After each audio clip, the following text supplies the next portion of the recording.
Hey everyone, welcome back to John's Watch. Today I'm taking a look at a new game called The Invincible. This game was released on Steam on November 6, 2023. Its regular price is $39.99 Canadian or regional equivalent, and it's developed by Starward Industries and published by 11-Bit Studios. This is the first game for Starward Industries on Steam, but if you've played pretty much many indie games, you'll probably recognize the publisher 11-Bit Studios. They also published Frostpunk, Children of Morta, This War of Mine, Moonlighter. They've published a lot of really great indie games. So this is a sci-fi walking sim game. It's based on The Invincible, which is a hard science fiction novel written by, hopefully I'm gonna mispronounce this probably, Stanislav Lem. In this game, you play as an astrobiologist named Yasna. You and your crew are on the unexplored planet called Regis III, and you basically start the game by waking up on your own and you have to track down your lost crewmates and figure out what's going on this planet, pretty much. So I was actually sent a copy of the demo for this game. I think it was over the summer, and just didn't get around to playing it or getting to cover it. I tend to prioritize full release games rather than demos. So when the full game was released, I did get a code for it. I think I got it about a week after it came out. And I thought, well, I'd been sent the demo, and if I was going to cover the demo, I was just going to probably play the first half hour in a video, and that would be the video. But since I didn't cover the demo, and I had been given the demo and had now been given the full game, I thought I would put a little bit more work into this, and so I ended up playing the full game, and now I'm just doing a post-commentary video on the opening section of the game. Like I said, it's a walking sim. The title probably says something like Firewatch in space. It is really comparable to Firewatch. Very similar game length. I don't quite remember how long Firewatch was. I think it was about 4 hours, but it took me 6 hours to play through The Invincible. And similar to Firewatch, things change over the course of the game, and it turns out that things aren't all that they may seem. There's a lot of cool reveals and very cool moments in this game, so I'm not going to talk about spoilers or anything. I'm just going to very vaguely talk about the basic plot premise, which is why all the footage in this video is just coming from the first hour and a half, and I probably won't even use much of the later part of that. I'll just use most of the starting stuff. Technically, this game is really impressive. I played it on PC at 1440p with all the graphic settings turned to max. I did notice it had DLSS support, so I did turn it on. I turned it off a couple of times when I noticed that sometimes you'd notice that awkward ghosting effect you get from DLSS. It was really noticeable in a flashback to before our character landed on the planet, and we were just in like a meeting on our spaceship, and it was just when some of the other characters would move around, you could see the ghosting on them. So I disabled DLSS there. It dropped my frame rate down from 144 to like 120, and so as soon as I got back to the current moment in the game, I just popped DLSS back on and just left it on for the full game and dealt with the ghosting if I ever noticed it.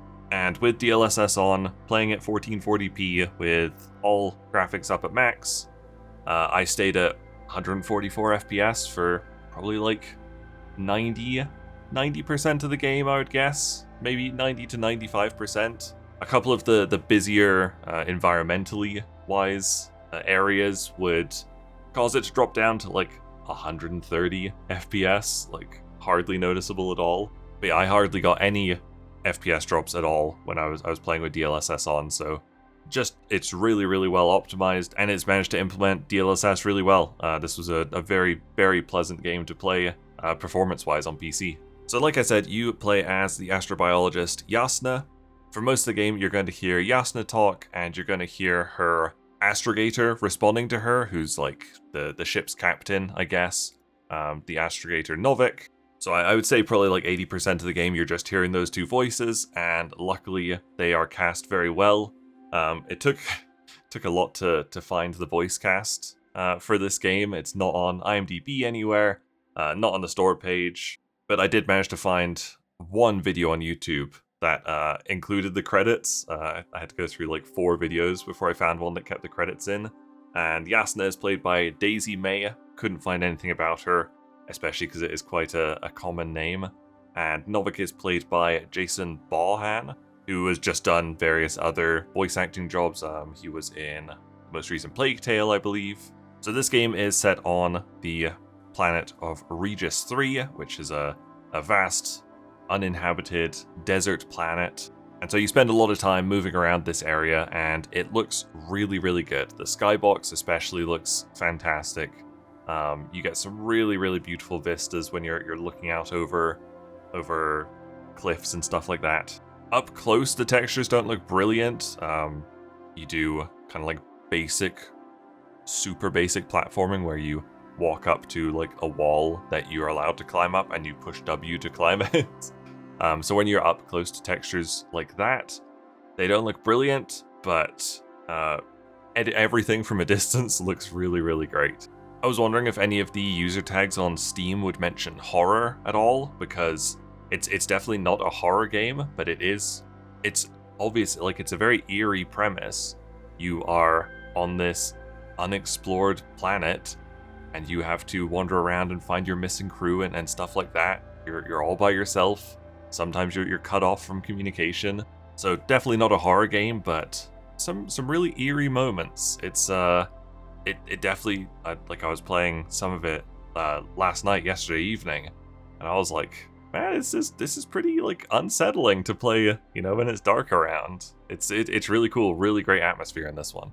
Gameplay wise, it really is very similar to Firewatch in the fact that it is just a walking sim. You do very basic tasks like, click a couple of times to set up a relay so you get better radio communication with your Astrogator. Like I said, you hold W to walk through crevices and up a couple of jutting out stones kind of thing. Really, really simple gameplay wise, but that's obviously not going to be for everyone.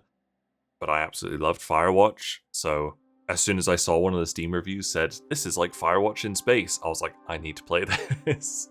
And I really loved it. That's also coming from someone who really, really does not like sci-fi. But this is the kind of sci-fi I guess I can get behind. I don't like the Star Trek and big spaceships and all the crew walking along the bridge and stuff like that. Don't like that kind of sci-fi. But planet exploration and things like that really do it for me. I think that the setting and kind of I don't know, like alternate history time frame of this kind of thing with the set dressing also really does it for me. The book was written in 1964, I think, so the game's got a very specific art style. The Steam store page mentions the term atom punk, which I haven't actually looked into. I was supposed to do it for this video, but I didn't. And if that's the kind of art direction you're seeing on screen, I dig that. I quite like that. Very, like a 1960s view of what technology would look like in the future. I really dig that kind of sci-fi. The store page also mentions that you can make choices in a philosophical story that's driven by science. And you never really know like how much of an impact your choice is going to make in these kinds of games. I will say this game does look to have several different endings, at least 2. I'm thinking there's more. I unlocked 12 of 29 achievements, and I went and took a quick look through the full list of achievements afterwards, and I definitely saw achievements that I would have gotten in my playthrough for having chosen differently at certain points. So it's obviously not going to split like halfway through and give you like a completely different game, but there is definitely some aspect of your choices do make a difference in this game. So I think I'm going to have to leave the video there. I really can't talk too much about the plot and stuff because it is very much like Firewatch. It's a game you should experience for yourself.